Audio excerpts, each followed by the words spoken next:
seus lindões, Chrysler aqui, e no vídeo de hoje a gente vai falar sobre a segunda temporada de The Handmaid's Tale. A série veio pela Paramount aqui no Brasil, vai estar bem no início, mas você já pode conferir os 3 episódios dessa segunda temporada lá no Hulu. Ou na casa do amigo Torrent, porque esse é amigo de todo mundo, pra você ficar por dentro de tudo que vai acontecer nesse M. Inclusive, eu estarei lá na live oficial no canal no YouTube da TNT, que acontece nessa segunda-feira, dia 17, às 20 horas. Então, pra não perder nenhum conteúdo, se inscreve aqui no canal e clica no sininho pra receber notificação de quando tiver um vídeo novo. É lógico que se você ainda não viu a série, assiste o primeiro vídeo, que é sem spoilers, o link vai estar aqui na descrição, porque essa a gente vai falar da segunda temporada, então vão ter alguns spoilers pra contextualizar o que tá acontecendo. No final da temporada, a gente viu meio que a June começando uma revolução, é lógico que tinha uma expectativa muito grande pra essa segunda, pra gente ver tudo isso acontecer. Calma, a gente vai entrar em mais detalhes aqui, mas também a gente se aprofundou mais na história de como chegou naquilo, inclusive na história de alguns personagens, que enriqueceu muito a história e todo esse contexto,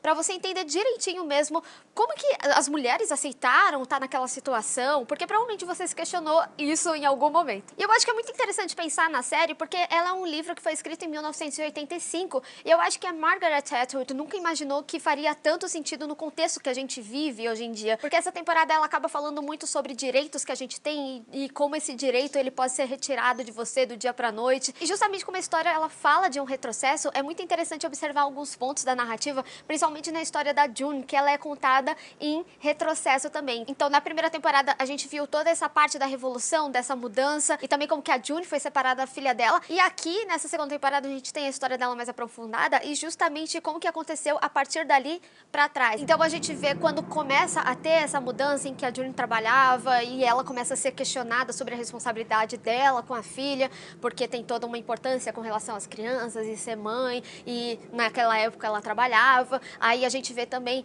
a época em que a June estava grávida, a gente vê a época dela criança e que a mãe dela era super feminista. Então toda essa história ela é meio que contada em regressivo, então eu achei muito legal você pegar esse toque da série. E esse momento também é muito importante pra June, que é justamente quando ela percebe o que é o feminismo, que tem todo um lance das cartas sendo queimadas, que ela percebe que é a quantidade de mulheres que sofrem. Então eu acho que é muito importante pra personagem e é muito importante pra você entender o porquê que ela não consegue aceitar, e ao mesmo tempo a série mostra como que é feita essa doutrinação. E falando na narrativa, é legal observar como a série às vezes ela te puxa pra você lembrar que essa história já aconteceu e que ela está contando essa história. Afinal, é o nome da série, né? O Conto de Aya. Tem alguns momentos em que ela até fala assim, poxa, eu até queria trazer uma história legal, eu até tentei trazer alguns momentos. Então a série ela te puxa pra você lembrar que essa história está sendo contada. E eu mesma já esqueci em vários momentos e foi muito importante isso. Tem certo momento em que ela cita até a condição que ela tá,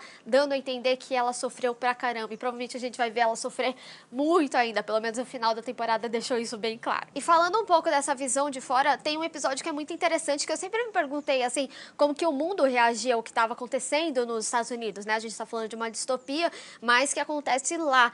E tem um episódio que é do Canadá que eu acho super interessante, inclusive nas minúcias. Tem um papel até que a Serena, ela pega e é todo desenhado, porque as mulheres não podem ler. Inclusive, essa série, ela tem muitos cuidados, muitos detalhes, é importante você observar nisso, né? A gente já sabe que ela tem uma ótima produção, que ela tem todo um lance com tom vermelho, mas a gente já vê um figurino novo ali no velório. Tem também o lance da mulher, né, dela ser o mais natural possível. Tem até uma cena que é um close, assim, na mão da June, e tem aquelas pelinhas de mão, sabe? Então, eles deixam as mulheres o mais natural possível, mesmo que elas usem maquiagem. A maquiagem, ela é bem natural, deixa as mulheres bem naturais, né? Eu acho que só a Emily que usa um rímel um pouquinho mais pesado, mas elas têm bem assim a cor de pele, né? A pele vermelhinha, porque elas estão lá trabalhando pra caramba. Mas no final a série ela trabalha mais na maquiagem pra realçar um problema, como o caso da Offering, que não tem o olho, né? Então é muito bem feito isso, tem alguns machucados. E eu acho que detalhe é justamente o que define essa série. Tiveram algumas pessoas que acabaram reclamando que ela tava um pouquinho arrastada, mas isso é óbvio. Primeiro que a série ela tem mais 3 episódios do que da primeira, né? Ela tem 13, a primeira tinha 10. Também para explicar esses detalhes, se aprofundar mais nas histórias de algumas personagens. A própria Emily, eu acho que foi muito legal ver o passado dela, né? Inclusive que a gente vê aí um futuro, né? Ou presente, no caso, religioso, e ela era toda científica, sabe? Mas você começa a observar quando a mudança começou a acontecer, que nem eu tinha falado lá da Offred, né? Da June, quando ela começou a ser questionada como mãe, e a Emily, pelo questionamento dela ser gay, tem até um professor que trabalha com ela que também é gay, e justamente quando colide com isso de você ter determinados direitos e como esses direitos eles de repente se perdem, né? Inclusive porque que ela não pôde ir com a família dela para o Canadá. A Serena também tem um aprofundamento maior do passado dela, como ela acreditava nessa ideologia e como essa ideologia se voltou contra ela, né, na questão em que ela era porta-voz disso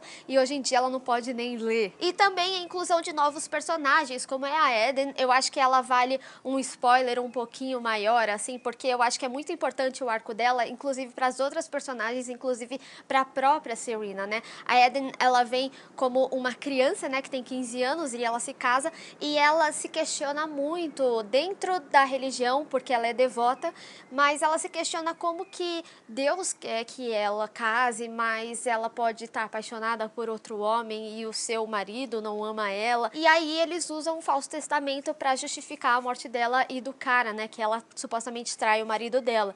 E a partir disso, a June acha uma Bíblia em que ela se questionava, ela tinha anotações da Bíblia. E isso é impactado em todos os personagens, inclusive na Serena, né, porque ela pensa no futuro da filha dela, porque ela começa a se questionar como que as mulheres elas não podem ler, mas ela foi justamente julgada porque ela não sabia, ela não tinha informação. Como que o sistema te condena, sendo que o próprio sistema te impede de você ter informação? Ou seja, como ela tem que saber as regras da Bíblia, sendo que ela não pode ler a própria Bíblia, sabe? Ou seja, tem que vir só da educação dos pais, mas quem educa geralmente é a mulher, quem cuida é a mulher. Então, nisso traz uma cena muito legal que comprova que a Serena ela começa a se questionar mais do papel dela. No episódio do Canadá tem um certo momento em que ela tem uma abertura para meio que deixar tudo isso de lado, e aqui nesse momento ela se junta com as outras esposas, elas vão lá com os comandantes falar que elas acham que as mulheres deveriam começar a ler, e a partir disso ela também é punida como mulher e começa a ter uma punição maior, e ela começa a ver que aquilo não é o tipo de ambiente que ela queria que a filha dela vivesse. E a partir disso, eu acho que tem um tópico muito importante da série, que eu não vi muita gente falar, que é justamente a união das mulheres, principalmente por causa do cansaço, sobre elas serem questionadas de tudo, sobre os afazeres dela, em que até a tia Lídia é humanizada. Apesar dela fazer algumas coisas assim, ela coloca a sua responsabilidade acima do que, sei lá, o que o comandante quiser fazer. Então ela tem todo aquele lance de proteção da criança, ela acredita muito realmente naquilo que faz, e você passa a entender ela um pouco melhor. Tem também a questão da união maior entre a Serena e a June. Tem uma cena muito legal que é algo relativamente simples, mas que